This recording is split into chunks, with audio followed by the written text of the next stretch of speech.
What's going on, everybody? Welcome back to another episode of Offseason Recap. Today we're going to be talking about the Dallas Cowboys.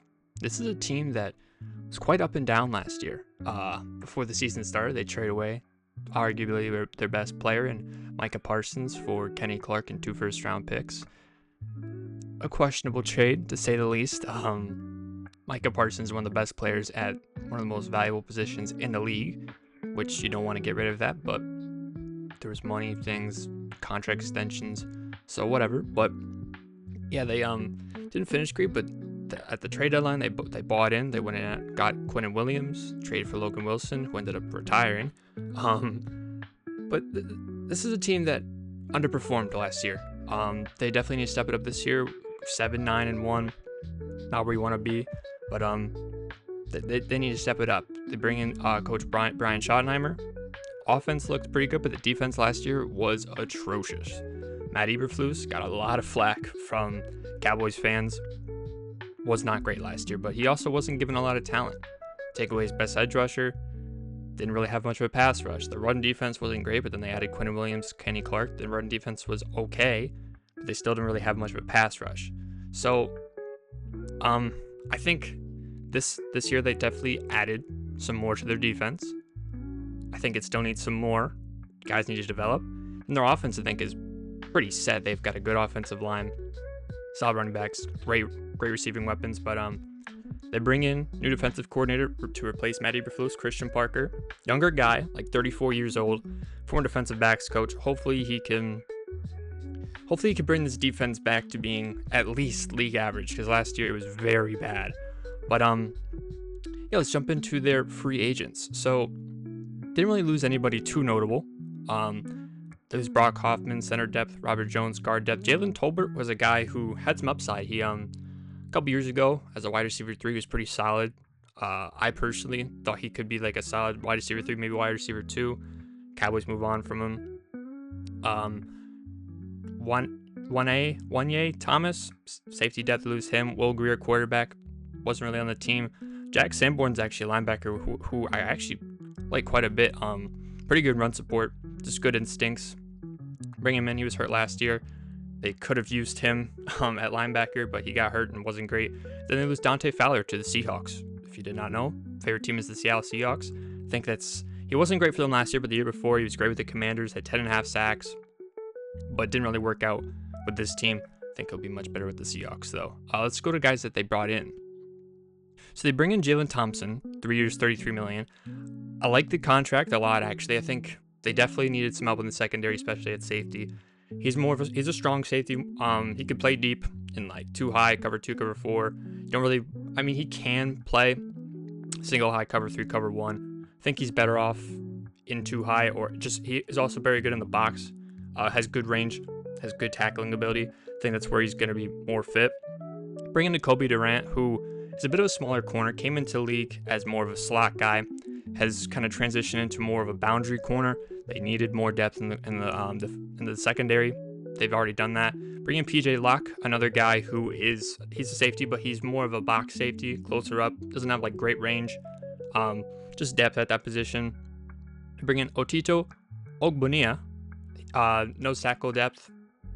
They have a lot of guys on that defensive line, but you could kind of question if any of them are true like nose tackles. Kenny Clark is kind of Quinnen Williams, more of a 3-tech. You want to get him in better pass rushing situations, but I like this signing. They definitely need to fix that run defense, just the defense as a whole. Bring in Sam Howell, who's bounced around now quite a bit.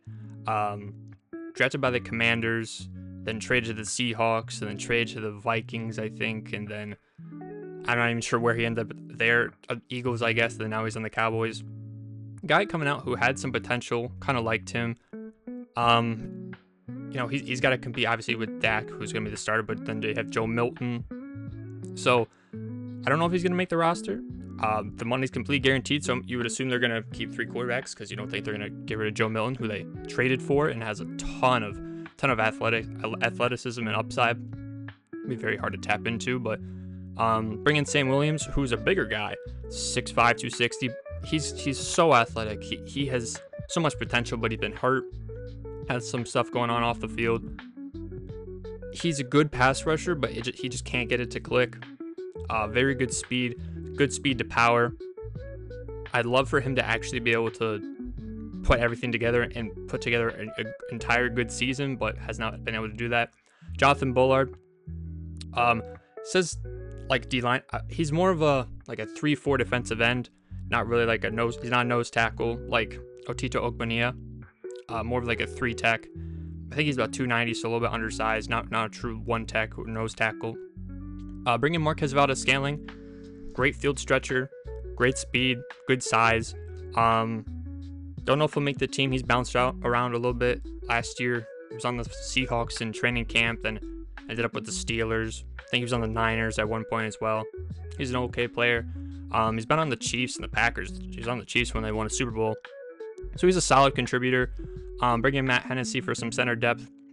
Darion Kendrick is a guy who's made some plays throughout his career so far. He's with the Rams. Then he was with the Seahawks, and he actually got some playing time, and he had some interceptions, had some big pass deflections, but then ended up cutting him. He's a solid player. A little bit on the slower side, just hasn't been able to find a home. But there is something there with him. Corey Ballantyne, they bring him back. He's with the Packers. Solid athleticism, more of a boundary corner. So is Darion Kendrick, more of a boundary corner. He could play in the slot, though. Corey Ballantyne's a little bit undersized, but he's got good athleticism. He's been on the boundary. Tyrus Wheat, solid run defender. Bringing him in for depth. Curtis Robinson is a linebacker. They bring him for depth. And Tyler Johnson has been with the Jets. Okay receiver depth. Their free agency at the top, Jalen Thompson. But other than that, it's just a lot of depth pieces. Bringing in guys on like Sam Williams, returning, coming back, who they can play much above, like way above what they're paying them. They just kind of have to play. They have to actually do it. It's an okay free agency class. Nothing crazy, just supplementing the defense. Some things that were missing. I like it. Move on to their draft, which I actually really like their draft. Caleb Downs is just an incredible player. Probably just based off of strict production in college and what you see on tape, probably the best player in the class. Just his instinct and his ability to just identify what's going on in the offense and get everybody in position to make a play. It's incredible. This is like an apex defender. He's going to be in that overhang safety, box safety, slot corner, just up at the line of scrimmage. You don't really want him in like single high, cover 1, cover 3, but he can play 2 high, like cover 2, cover 4, things like that. He's got the range for that, but you don't really want him in a single high. But you really want this guy closer to the line of scrimmage. Just tons of 3 safety looks. Just get him near the line and let him go make plays in the run game, pass game. Like his zone coverage, he just finds the ball. He gets in the passing lanes. Does a great job there. Even though he's only about like 200 pounds, he can get up and make an impact in the run game immensely. He's not, a Kyle Hamilton or a Nicky Memori or a Derwin James even. He's kind of different. I would say he's more like Buda Baker, which I've seen a lot of people talking about comparisons for him, and a lot of people are kind of misunderstanding what he is, because Kyle Hamilton, Nicky Memori, those are like more like outside linebackers. This is more of just a safety who's going to walk down, or a guy in the slot, like a true slot corner who's very good in run defense. So a little misconception there, but this is an extremely good player. I love them getting him at 11. At the draft, or at the combine, there was some concerns about a degenerative ACL, which not sure what the extent that is, but basically, I'm not a doctor, but that could mean that at some point throughout his career, he's more than likely going to have an ACL tear, if that is true, that report. So that was a bit of a question. I'm not sure. Once again, it was just a report. I'm not sure the legitimacy of it, but it is something to keep in the back of your mind. But he's just such a good player. They traded up for him. I think they traded like 2 5th-round picks. I think it's a great pick. And then Malachi Lawrence. Really like this player. I've talked about this in my last couple of videos. I really like to watch the defensive line, whether it be interior or edge. And Cowboys did a lot of that. But Malachi Lawrence is just an amazing speed rusher. He didn't have a lot of production at UCF, but it's a lot of projection. But his athleticism, about a 4'5", like 6'5", 250.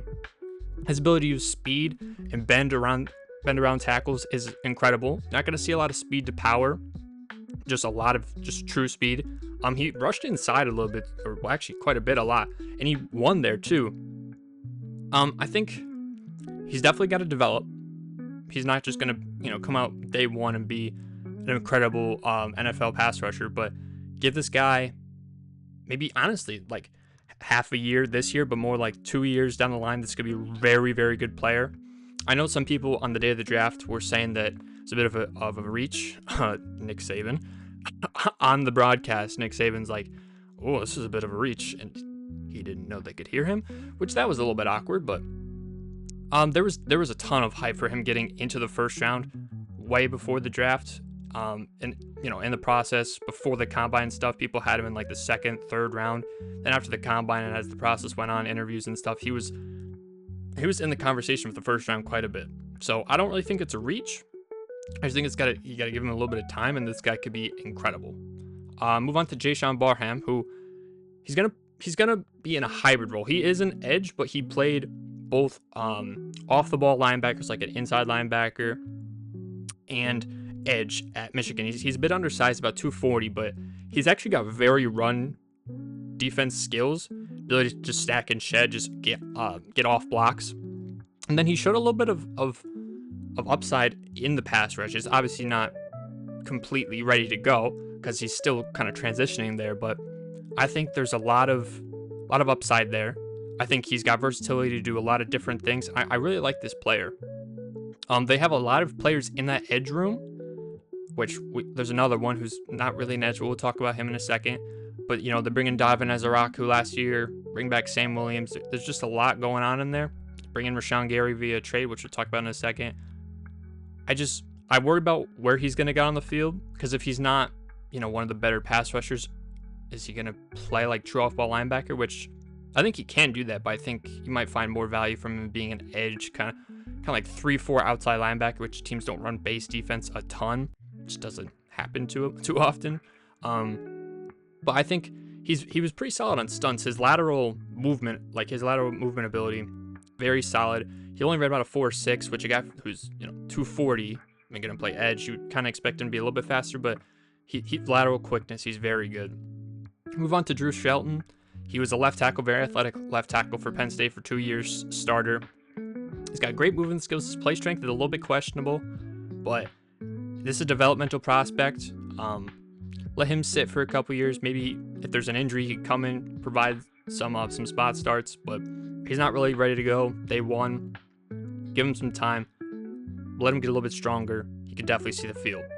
Devin Moore was a very interesting corner, very long, okay athleticism, solid speed.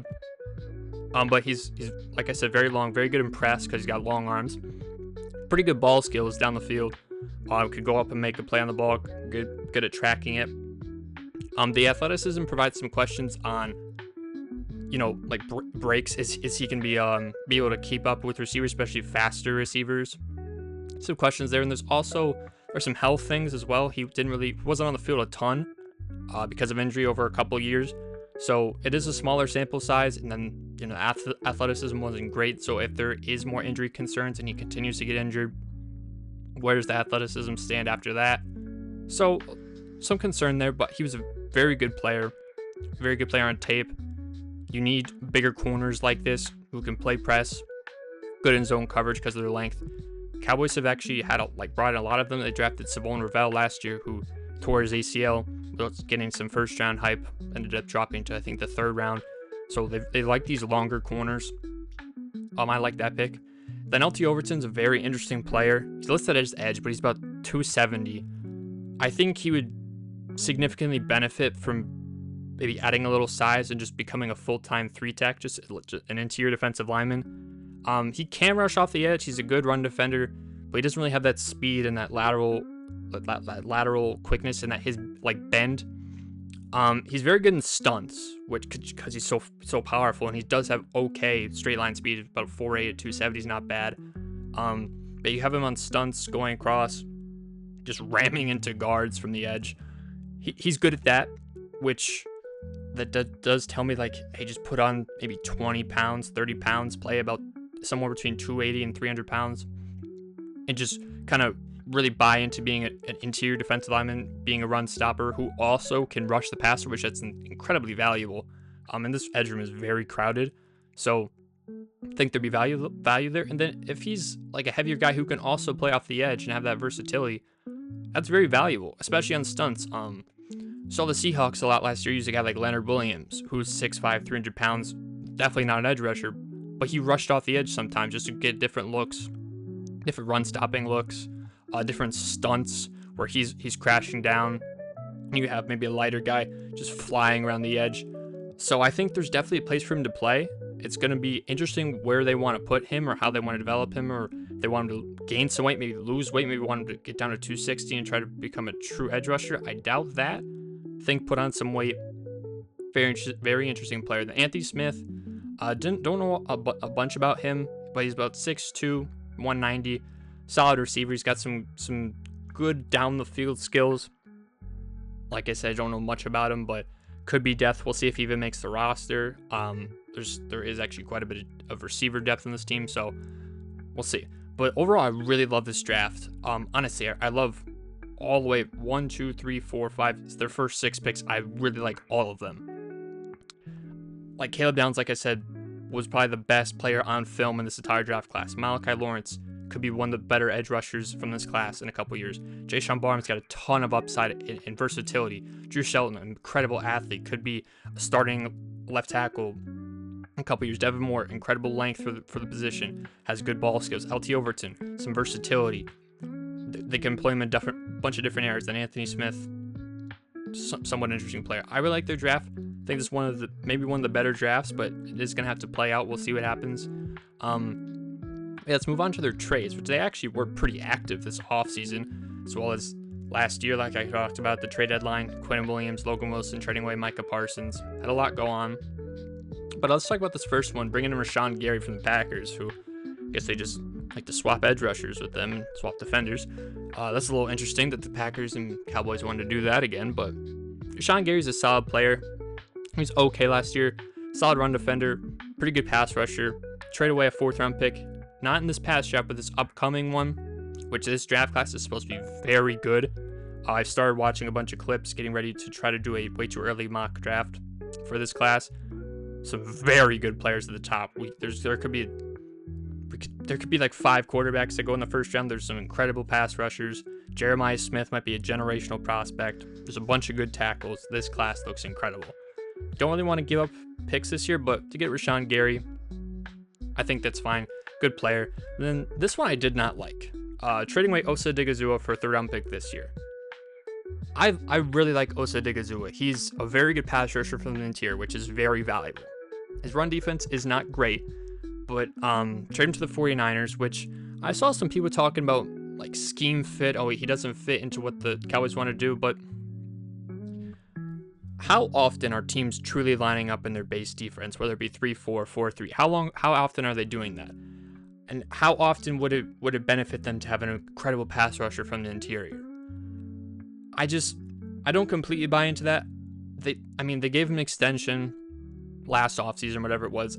I think they probably should have kept him, but let's see, who did they end up getting with that pick? I'm not sure. So the Jayshon Barham. I like both players. I do really like Osa Odighizuwa, but it's hard to say. Jayshon Barham is a good player. They saved some money. I still really like Osa Odighizuwa. This trade right here, not much going on. I believe they moved up in the 7th round, gave up Solomon Thomas. It's kind of just whatever. Then they bring in D. Winters, who very solid linebacker. They gave up a 5th-round pick this year. The Niners this year were just injured everywhere. Everybody was hurt. They were down to like their 7th-string linebacker. It's ridiculous. I remember watching them play the Seahawks and just like, who are these? Like, where are they getting these guys from? Are they bringing them off the street? What is going on? But he came in and he played well. Only 25 years old. A very solid player. Cowboys bring him in.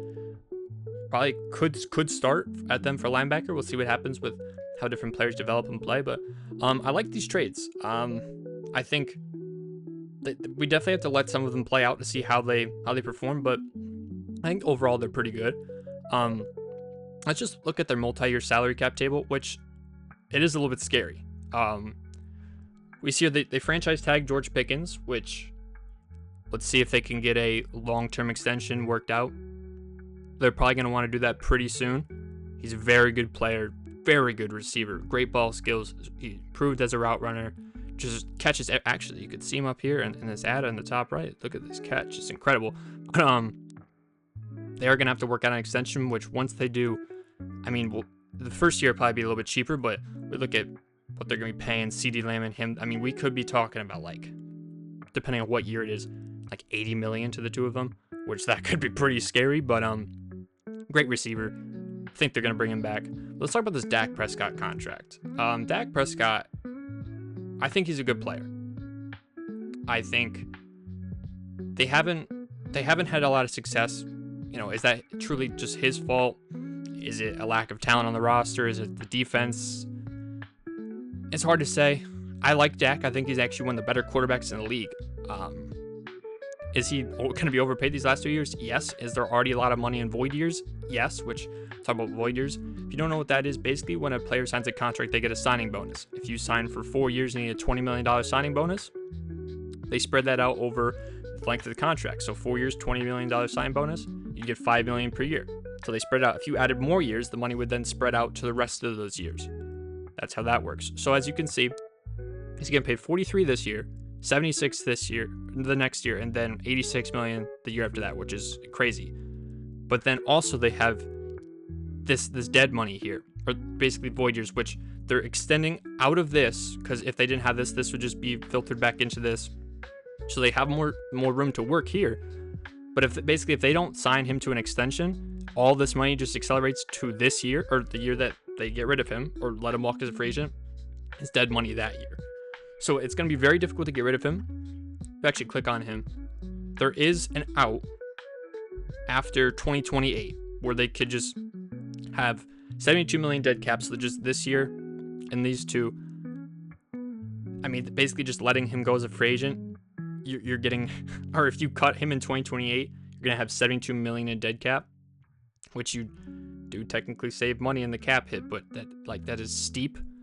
If there's no real way to trade him. Like if they traded him this year, that's a lot of dead cap. The year after that, a lot of dead cap. So they can't really get rid of him. They're kind of stuck with him no matter what, whether you like him or not. I don't really see a way to get rid of him. The contract is massive. He's 33 years old. If you don't like Dak, I hate to say this, he might be here for the rest of the contract. Then other than that, Quinnen Williams under contract for a couple more years. We'll see if they bring him back after that. It looks like he'll be 30 or 31, 2028. CeeDee Lamb, his contract's pretty heavy. A lot of void years here. Oops. A lot of void years going on here. Which void years are good. Teams do use them when they're in a window to win. But once these contracts expire, it gets scary. You could have a ton of dead cap and just really pigeonhole yourself on what you could do. They've got some other guys on extensions, like Jake Ferguson. This is not a bad extension at all. Kenny Clark's getting paid a lot of money this next year. I'm not sure if he'll still be there. Tyler Smith, I think this is actually a really good contract. Terrence Steele, don't love him but don't love that contract. But I mean, Caleb Downs, this contract for what he could produce is just incredible. And the Rashawn Gary contract's also pretty good as well. Jalen Thompson contract who they brought in this year, don't mind that contract, or the Javonte Williams contract who they also brought back. It's actually a very good contract for him. Brandon Aubrey they also brought back as the highest, tied for the highest paid kicker with Chris Boswell from the Steelers. I mean, this he can hit from like 70. He's incredible. He's the best kicker in the league. It's not even close. Could go up as the best kicker of all time. Just incredible. But yeah, that's their multi-year salary. They could be in trouble in a couple years from now. They have quite a bit of Zach Martin. Forgot about him. Jeez. Retired. Trayvon Diggs fell off a cliff. Mozzie Smith, first round pick. They trade away at the trade deadline in the Quinnen Williams trade. Boy, that did not work. They got quite a bit of dead cap this year. I think there is some concern moving forward with their money, but I'm sure they've already got all this planned out. They know what they're going to do. Or maybe they don't. Who knows? Who knows what Jerry Jones is thinking? Who knows? Let me talk about their compensatory picks. They're not getting any. They signed 3 compensatory free agents, which basically, if you don't know what compensatory picks are, each year you have compensatory free agents, CFAs. When you lose those players, you have the opportunity to get a compensatory pick for them, which basically you could get anywhere from the 3rd round, 4th round, 5th round, 6th round, or 7th round. Basically, they're just picks added on to the end of that round. So if there's usually 32 picks, you have a couple of compensatory picks, say in the 3rd round. This next year, they're projecting 2. So you'd have 33 and 34, just tacked on to the end. Cowboys are not going to get any of them because, number one, they didn't lose any, but they also brought in 3. So even if they lost 3, but brought in 3, no compensatory picks. So they're not getting any, which kind of sucks, especially with how good the draft class is going to be next year, but wouldn't count for next year anyways. And then let's look at their depth chart. I think this is a pretty solid team overall. Love their receiving options. George Pickens, CeeDee Lamb, obviously great. Ryan Fournette shows some upside, but I really like Cavante Turpin. Just get the ball in this guy's hands and let him get cut loose and just run. Great return guy, great with the ball in his hands. I want to see more Cavante Turpin. I traded for Jonathan Mingo, I think last year, from the Panthers. I think it might have been like a 5th round pick or something. I don't remember, but he was a high draft pick. I think he might have been a 2nd or a 3rd round pick. Could be wrong with that. Let's see if he can't be anything. Marquez Valdez-Scantling I talked about. They brought in Paris Campbell. Forgot about Paris Campbell. Jeez. Tyler Johnson they brought in. Did a bunch of other guys. Probably not going to make the team. Probably going to see them keep 5 or 6 receivers. So, I mean, this just might be it. The offensive line is very good. Tyler Guyton is very good. Tyler Smith's one of the best guards in the league. Cooper Beebe, very good center. Tyler Booker, draft pick last year from Alabama, played great. Only going to continue to develop. Terrence Steele is kind of the weak link. Might be a little bit overpaid. Not a great player. But they don't really have anybody who might replace him. So, and they've got some solid depth. They brought in Matt Hennessy, Drew Shelton. Their starters are very good. Other than Terrence Steele, might just be average, maybe below average. And then they've got some okay depth. Then at tight end, Jake Ferguson's a great player. Solid blocker, very good pass catcher. Luke Schoonmaker, solid. Brevin Spanford from Minnesota, I think. Very good blocker, huge guy. Then back here, Michael Trick. A lot of people liked him going into the draft. More of a move, tight end, pass catching tight end. Very good ball skills, like basketball background, I believe. Very basketball play style. Probably not going to make the team. He might. We'll see what happens in training camp. But as you can see, there's a lot of tight ends here, as well as a fullback down here, Hunter Luepke. So, teams usually keep 3, maybe 4 tight ends. And if you're also counting in a fullback, I mean, you're talking 4 to 5 total, not including running backs. So it could be very difficult for him to make the team. But I know some people really liked his game. It's going to be a little tough. Quarterback we talked about, Dak Prescott. Really like Dak. Hopefully he can stay healthy and be good this year. Sam Howell, see what happens there. Joe Milton, talked about him, just insane athlete, insane arm strength, accuracy, massive question marks. See if he can maybe put something together. Javonte Williams, they brought from the Broncos, was hurt with the Broncos, but very good with them last year. Solid runner, good pass catcher. Blake Davis, solid. Jadon Blue, who they brought in from Texas, speedster, very good. Well, not very good. He's still young. Could be very good. Good speed. See if he can develop. Phil Maffa from Clemson. Solid depth. Israel Abanikanda from Pittsburgh. I thought he was going to be a solid player in the league. Didn't really work out. Was with the Jets. Didn't really work out. And then Dominic Richardson, solid depth. Then Hunter Luepke, fullback, solid blocker. Not much else to say there. And then defense. This is where they really had to upgrade. Did they? Kind of. It's better than it was last year. It's significantly better than it was last year. Their defensive line is much better going into the year. Quinnen Williams, Otito Ogbonia, Kenny Clark, very good on the interior. Jonathan Bullard, solid depth. LT Overton, see where he kind of puts in. But other than that, I don't love the depth on the interior defensive line.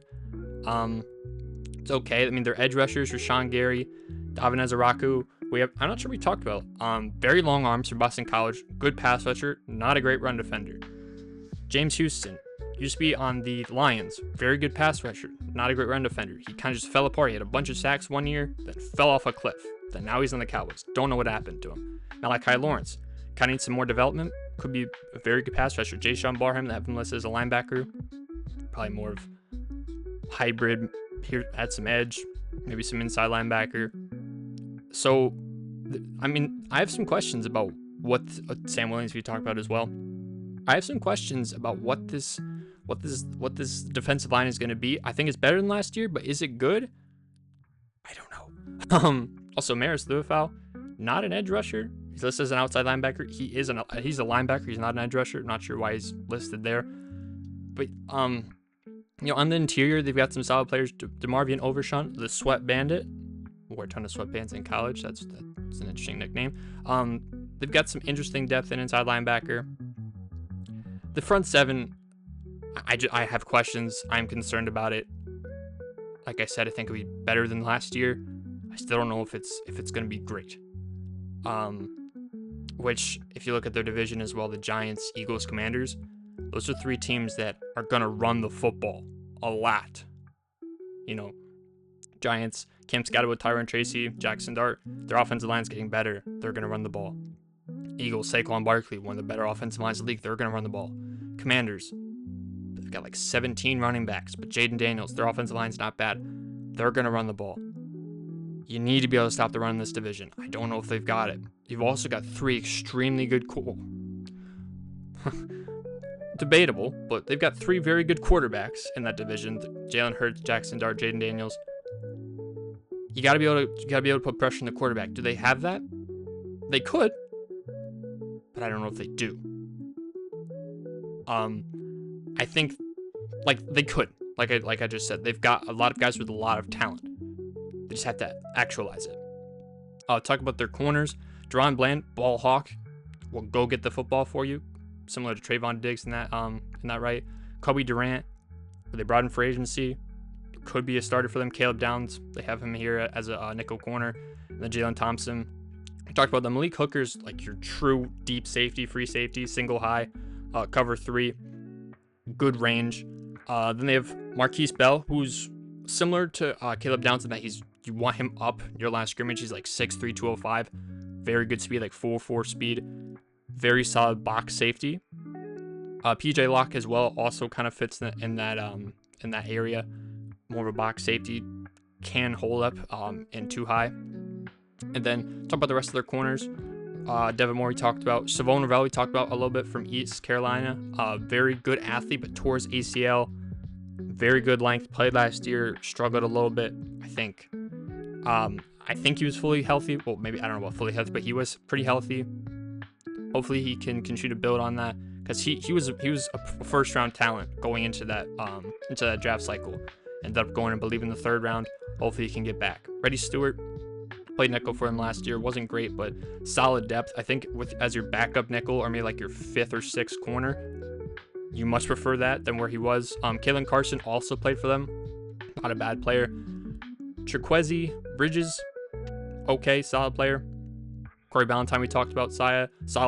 Zion Childress, solid. Josh Butler, okay. And then Darion Kendrick, talked about him, playmaker. Might not make the team, probably not going to make the team. There's a lot of corners and safeties in here who have played in the NFL and have actually, carved out somewhat of a role. It's going to be pretty difficult for some of them to make the team. But I think the defense, better than last year, has some playmakers, has some health concerns, has some age concerns, but I think they can do it. I think they can hold up in run defense. I think they can rush the passer. I just have to see it. Other than go down special teams, this could be one of the best special teams groups in the league, just because of Brandon Aubrey and Kevontae Turpin. Kevontae Turpin is probably one of the better return men in the entire league, and then Brandon Aubrey's, it's not really that close. Brandon Aubrey's probably the best kicker in the league, hands down. But yeah, this team overall, they're in a very difficult division, which I think the Giants are going to be good this year. I think the Commanders are going to be better this year. I think the Eagles are going to continue to be good. So they've got their work cut out for them. I think, honestly, there's quite a large range with where this team could be. This team could completely not be in the playoffs, or they could be fighting to win their division. They could be in the wild card. I think more than likely, this is a team that is going to struggle unless they can stop the run. Like I said, they're going to be playing 6 games where those teams are going to be very good at running the ball. Now, obviously, like I said, it could be in competition for the division, because there's also, a world where the Giants aren't actually as good as we think, and maybe the Eagles take a step back because Jalen Hurts, there's been a bunch of questions with him. Saquon Barkley's getting older, the offensive line's getting older, they're losing some pieces because of free agency. The Commanders weren't great last year. Maybe they don't put things together. Maybe Jaden Daniels continues to not stay healthy, which I really hope he does. Maybe they don't have a great running back. Like, they don't have a very great running back, but they've got a ton of them. Maybe running game just doesn't work out. The offensive line doesn't work out. So I can clearly see a path where they're winning the division. I can also see a path where they're not winning it at all, and they're not in the wild card. If I was to guess, though, I think this is a team that might just miss the playoffs. Cowboys fans are not going to like to hear that. And this is the first time saying, like, flat out, I don't know if this team could really compete. But like I said, also, I think they could be very much so in for winning the division. It's hard to tell. It's still very early. We'll see what happens with injuries and stuff as well. This team's going to have to be able to run the ball and stop the run, which we talked about that a lot in the Giants video. They're going to have to run the ball and stop the run. The Giants had to show me they can do it. The Cowboys have to show me they can do it. Until then, I have a lot of questions. But anyway, thank you for watching this video. I just really quickly want to reiterate what I said in the last video. What I'm trying to do here on this channel is really create a community of people who want to talk about football from like an analytical and a nuanced standpoint, who aren't just throwing out hot takes and just saying stupid stuff like, oh, this player sucks, or this player's never going to be good, or this team sucks. I hate that. I don't want that.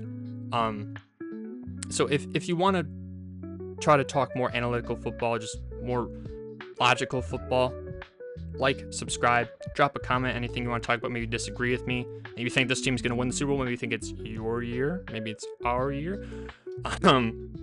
Yeah, drop a comment, anything you disagree with me with. But yeah, thank you for watching.